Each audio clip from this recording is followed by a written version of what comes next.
Y ahora el placer de recibir, mi querida y estimada Moni, a Esteban Tito Dómina, que hace su columna todos los días jueves para placer no solamente de los que estamos en piso, sino fundamentalmente de los televidentes. ¿Cómo estás, Tito? Buen día. ¿Qué tal, Tito? Buen día. Hola, Pato, hola, Moni. Buen día. Qué gusto que nos damos de escucharte. Vos sabés que el tema que has planteado hoy realmente nos encanta, porque yo se lo anticipé a la gente, presidentes argentinos nacidos en Córdoba o adoptados, como en el caso de don Arturo Humberto Illia, que hoy estaría cumpliendo 121 años, si mal no recuerdo el dato que me han pasado, un 4 de agosto nacía un hombre realmente excepcional, del cual vas a hablar vos, Tito, no yo, seguramente. Ahora vamos a compartir entre los tres, porque les cuento que vuestra producción, vuestra excelente producción, como siempre, me pide adelantar el tema. Y ayer, buscando, como hago siempre en las efemérides, en las fechas históricas, para compartirlas con usted y con la audiencia, ayer, como bien dices, Pato, se cumplió un nuevo aniversario del nacimiento de don Arturo Humberto Illia, 121 años. 4 de agosto del año 1900. Y mañana estaba mirando, 6 de agosto, pero esta vez de 1890, renuncia a la presidencia otro cordobés, Miguel Juárez Celman.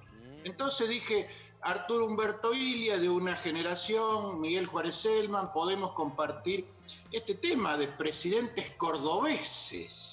A ver, los voy a poner en problema. Claro, ahí está, los voy a poner en problema. A ver, Fernández, López, sin repetir y sin soplar, ¿cuántos presidentes cordobeses calculan que hubo?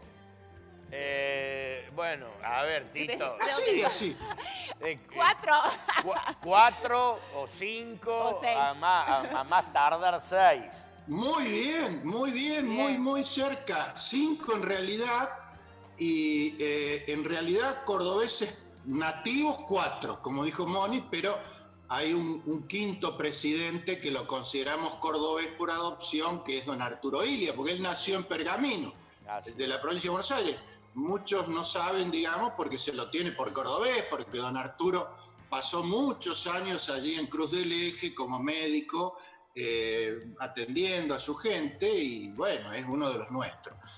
Así que fueron 5 sobre una saga, contando desde 1853, de presidentes constitucionales civiles, ¿no? Una saga de 34 civiles constitucionales, porque después en el siglo XX, con los golpes de Estado y todo eso, hubo 12 dictadores militares, pero civiles 34, y de esos 34, 5 cordobeses, ¿no? El primero fue don Santiago Derqui, que en realidad ahí nomás, en la primera hora de la Constitución, porque don Santiago Derqui fue presidente entre 1860 y 1861, el segundo después de Urquiza, pero estoy seguro que muchísima gente no lo tino Pato, Moni, en mente a don Santiago Derqui, ¿no? No, la verdad que pobre hombre, no, como cordobeses no lo hemos rescatado nunca de la historia.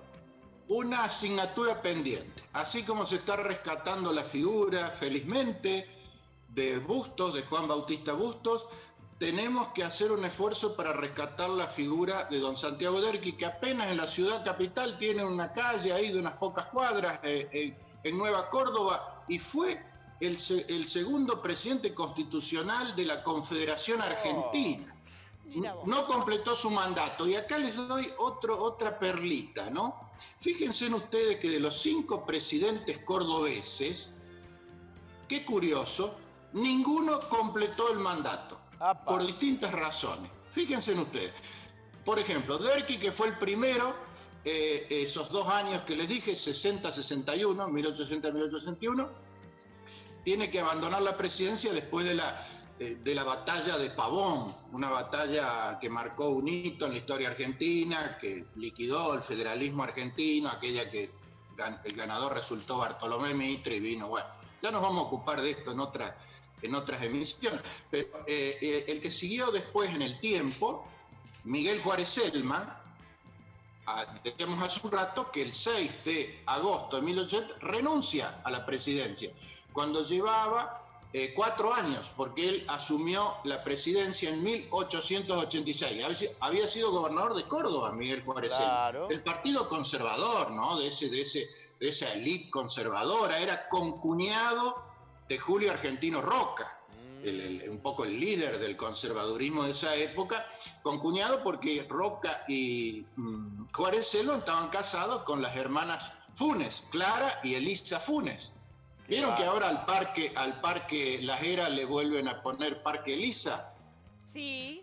Bueno, el Parque Elisa lo hizo Juárez Celman cuando era gobernador. El puente Centenario, inauguró el primero, después se construyó otro, se llamaba Juárez Celman, Puente Juárez Celman, y el parque vecino, muy lindo, muy elegante, Parque Elisa, en homenaje a su mujer. Bueno, ese Miguel Juárez Celman, vamos acelerando, renuncia fruto de una revolución que hubo llamada Revolución del Parque, unos días antes de su renuncia.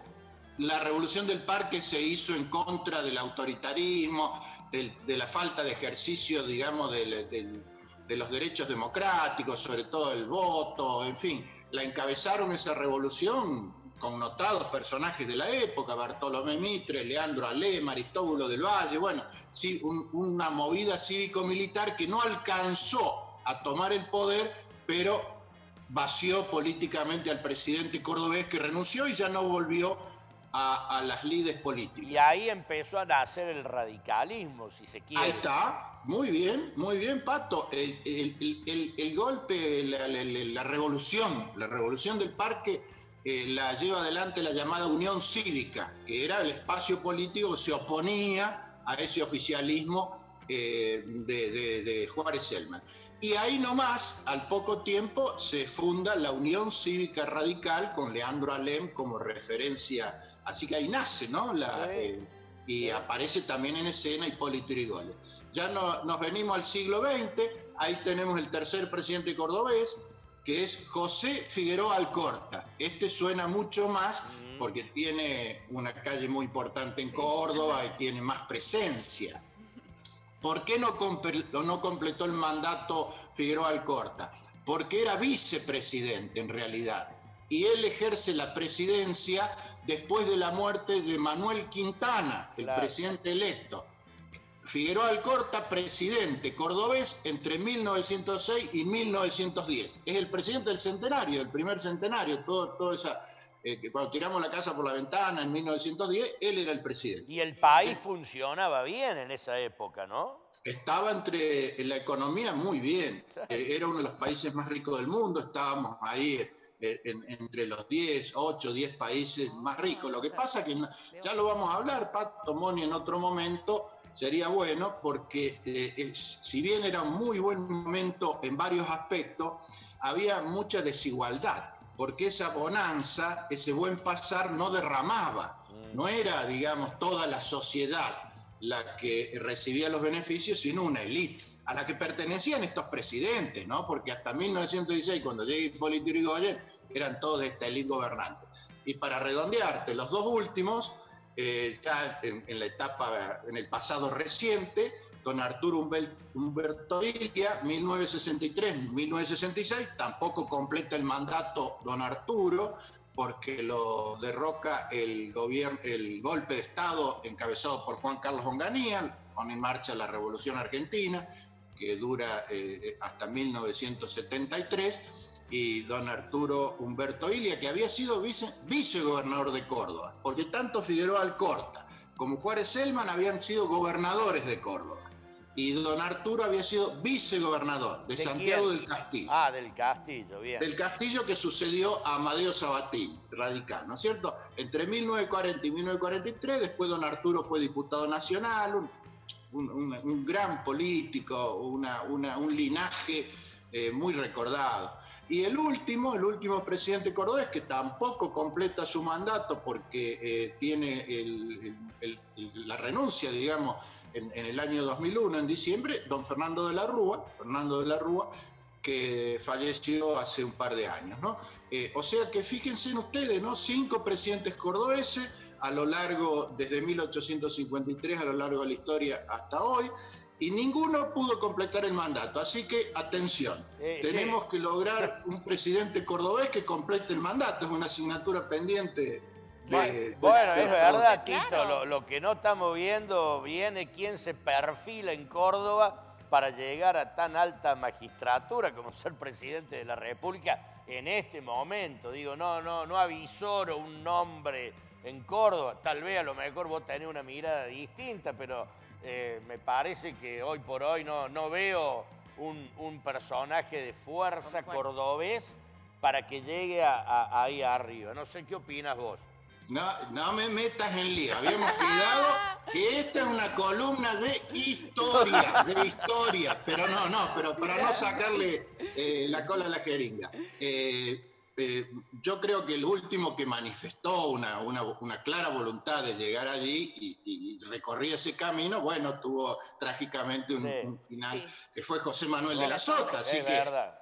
No descartemos, porque Córdoba siempre está de temporada, como decía aquella vieja publicidad, ¿no? Siempre tuvimos una presencia muy fuerte, así que no hay que descartar que esto pase para nada. Tuvimos también vicepresidentes, me estaba acordando que don Víctor Martínez también falleció hace poco, ¿no es cierto? Fue vicepresidente de Alfonsín. De Alfonsín, claro. Así que Córdoba siempre está ahí, siempre está en el bolillero, así que no lo descarten. Bueno, recién lo nombró a Fernando de la Rúa.